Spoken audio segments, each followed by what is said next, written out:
E aí, gente, tudo bem com vocês? Lu Investinha aqui novamente e com um vídeo para falar a respeito de o que fazer se você se sente perdido quando eu falo de investimentos, quando eu falo de finanças. Você tá perdido, você não sabe por onde começar, como organizar suas finanças, tudo. Se você tá perdido com relação a isso, esse vídeo é muito pra você, tá? Porque aqui eu vou dar o passo a passo do que fazer pra você, de fato, conseguir começar a investir, né? Então, assim, eu falo muito de investimentos por aqui, no meu Instagram também, e aí eu não quero que as pessoas fiquem perdidas, né? Que você fique perdido a ponto de, como é que eu vou fazer pra começar a investir?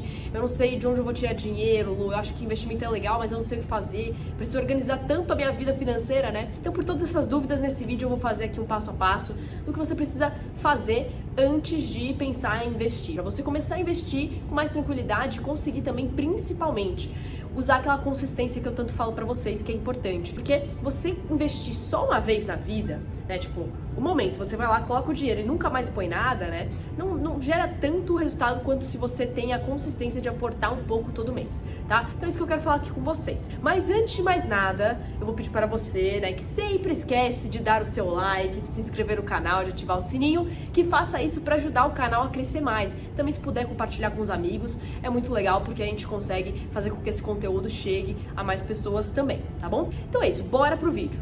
Bom, primeiro passo, né, antes de mais nada, eu acho que é importante você avaliar se você, por exemplo, tá na seguinte situação, né? Se você possui dívidas. Porque muitas pessoas têm essa realidade, a maioria dos brasileiros está com dívidas e tudo mais, né? Existem dívidas que são até que saudáveis, porque você consegue administrar, tudo bem, mas tem dívidas que não são, né? O problema das dívidas é quando elas estão fora do controle, fora do orçamento, você não tem perspectiva de como você vai conseguir lidar com isso. Então, é uma coisa complicada, mas que precisa ser resolvida. E dá pra ser resolvida, gente, que precisa ter realmente um pouco de paciência, porque às vezes é um processo mais demorado, né, complicado, eu sei disso, mas assim, eu vou falar aqui para vocês, na verdade, 2 métodos que acabam recomendando bastante para quem precisa sair das dívidas. Inclusive, eu aprendi com o Vitor Gouveia, queridíssimo, head de educação e sócio aqui da Squad, me ensinou 2 métodos para sair das dívidas, né? O método Avalanche e o Bola de Neve.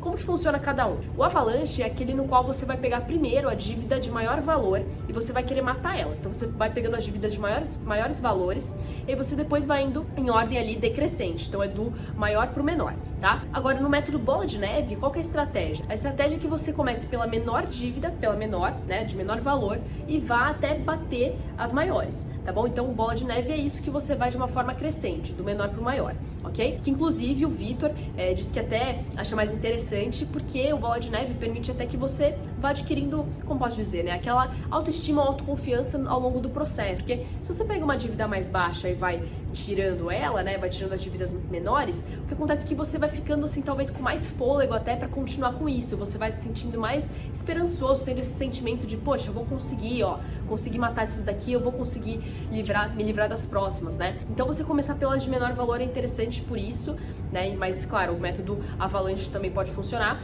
Tudo depende daquilo que você acha que vai servir melhor para você, tá bom? Mas esses 2 métodos são métodos que eu ouvi o Vitor Gouveia falando e que eu achei muito interessante, tá?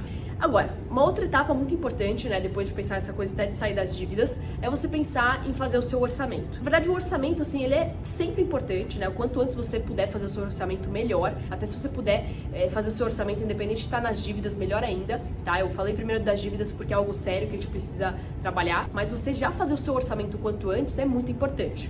Claro que assim, eu imagino que você que esteja me assistindo agora deve estar falando assim: ah, Luísa, agora chegou a parte que você vai ser bem economista raiz, né? Vai falar que a gente só pode pagar conta e investir. Porque geralmente as pessoas acham que no orçamento não cabe você fazer aqueles gastos que você gosta de fazer no shopping ou coisa assim, né? A pessoa acha que eu vou recomendar que só pague conta e invista, só faça o que é financeiramente correto, certo? Mas na verdade o que acontece, gente? Apesar da gente achar às vezes que o orçamento nos prende, ele dá mais liberdade, por incrível que pareça. Outra coisa, inclusive, que eu aprendi com o Vitor, né? Essa analogia que é muito boa. Porque é o seguinte, você, por exemplo, chegar no final do mês, né, sem ter a noção de quanto que você de fato tem, né, quanto que sobrou, quanto que não sobrou, né, quanto você está devendo e tudo mais, você ficar sem essa noção a respeito do seu orçamento, das suas finanças, é muito ruim, não te dá liberdade, né? É aquela coisa, você chegar no final do mês com aquela fatura enorme do cartão de crédito, não te dá mais liberdade, né? Acaba te aprisionando mais. Enquanto que se você tem um orçamento bem estruturado, você sabe exatamente o que entra, o que sai, o que tá indo para cada caixinha, para cada gasto, para cada investimento também, você acaba tendo uma noção muito maior para você ter mais liberdade na hora de gastar. Você vai se sentir mais aliviado, digamos assim, mais livre para fazer seus gastos. Então é super importante que você busque fazer seu orçamento. dando uma dica, né? Acho que sim, é importante você até pensar às vezes em montar uma tabelinha. É legal montar uma tabelinha para estruturar direitinho, né? Você deixar ali as despesas bem à vista, por exemplo, transporte, quanto eu tô gastando, escola dos filhos, alimentação, né? O supermercado. Então você deixar tudo isso bem separado em tabelinhas, na tabela, na verdade, é legal para você ter essa perspectiva a respeito de como estão os seus gastos, tá? E assim, tem uma dica bem legal também, um método que muita gente fala nas finanças, para você pensar em estruturar o seu orçamento, em dividir as coisas, né, para cada caixinha, que é o método 50-30-20. O que ele quer dizer? Ele quer dizer que 50%, né, do seu orçamento, eles têm que estar voltados para as despesas essenciais. Tipo assim, a conta de luz, de água, o Wi-Fi, a escola do filho, o plano de saúde, etc. Essas coisas que você não pode ficar sem de jeito nenhum, tá? Alimentação e tudo mais, ok? E claro, não vale troca de videogame, celular novo, isso aí não é essencial, tá, gente? Não é essencial, então não entra nesse 50%, ok? Mas enfim, esses 50% seriam para isso, os 30% para os investimentos, tá? Que é uma porcentagem muito legal para você pensar em ter recorrentemente ali investimentos. Claro que eventualmente você pode estar olhando para isso e pensando que agora não é viável, não cabe no seu orçamento. Se colocar 30% nos investimentos, você ainda não consegue, mas você ir trabalhando para tentar aumentar cada vez mais a porcentagem dos investimentos é legal. Mas pelo menos você começar com metade disso, pelo menos uns 15%, já é algo bem bacana também, tá bom? E os outros 20%, seguindo ainda a regra do 50-30-20, seria para você pensar nos gastos aleatórios que eu falo, né? Os gastos que você vai escolher de acordo com a sua preferência. Pode ser ir num determinado restaurante, né? Sair para ir numa balada específica, no cinema, gastar com roupa. O que você desejar cabe nesses 20%, tá bom? É isso então. E agora, depois de falar das dívidas, do orçamento, é importante a gente pensar em falar um pouquinho sobre essa questão até de investir, né? Então, investir, né? Como que eu vou fazer para fazer meus investimentos? Então, o que eu preciso fazer para dar meus primeiros passos? Sem dúvidas, o primeiro passo que você precisa dar nos investimentos é fazer a reserva de emergência. Primeiro passo. Porque a gente sabe, gente, que os imprevistos, eles são previsíveis, certo? A gente não sabe quando eles vão acontecer, mas a gente sabe que pode acontecer a qualquer momento. Então é importante você sempre ter a sua reserva, aquele seu colchão, para você começar depois a investir em outras coisas com mais tranquilidade, você fazer outras coisas com mais tranquilidade. Agora, como que você forma a sua reserva de emergência? Existe uma ideia que é circulada por aí no universo da educação financeira, que é o seguinte: se você, por exemplo, é CLT, então se você tem carteira assinada, né, portanto você tem todos aqueles direitos trabalhistas assegurados, etc, né, até mesmo quando você é demitido, você acaba tendo até um pouco mais, digamos, de estabilidade, assim, na renda do que, por exemplo, um profissional liberal.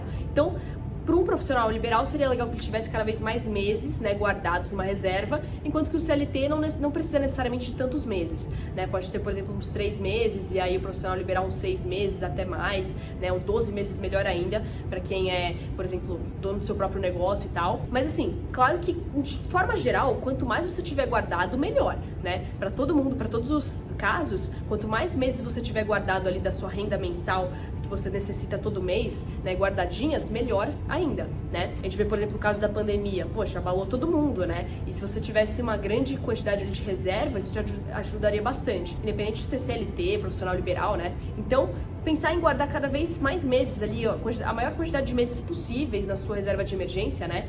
Seria muito interessante. Então, pega o seu custo de vida mensal ali das suas coisas essenciais e vai multiplicando ali por quantos meses você gostaria de ter eles guardados. Por 6 meses, 12 meses ou 3 meses? Escolhe e busque montar uma reserva, né, que bata essa meta, tá bom? E aí, onde deixar o dinheiro da reserva de emergência? Acho legal falar disso também.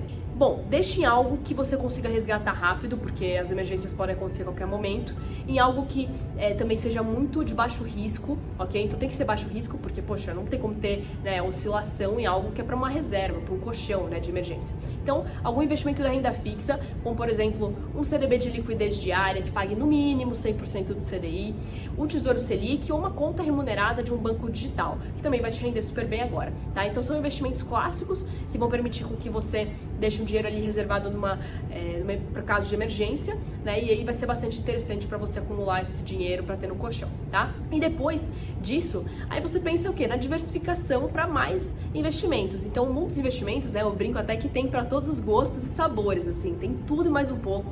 Na renda fixa, na renda variável, na renda fixa, putz, parece uma sopa de letrinhas, tem um monte de coisa, um monte de opção. Para quem quer estar isento de imposto de renda, tem investimentos assim. Para quem quer conseguir, tem uma rentabilidade de acordo com a inflação, também tem. Então, assim, muitas coisas, tá bom? E também na renda variável, poxa, ações para quem gosta aí de olhar as empresas e tal, e se tornar sócio, fundos imobiliários para quem curte um imóvel, também criptomoedas. Então tem muita coisa, tá? Tem muita possibilidade.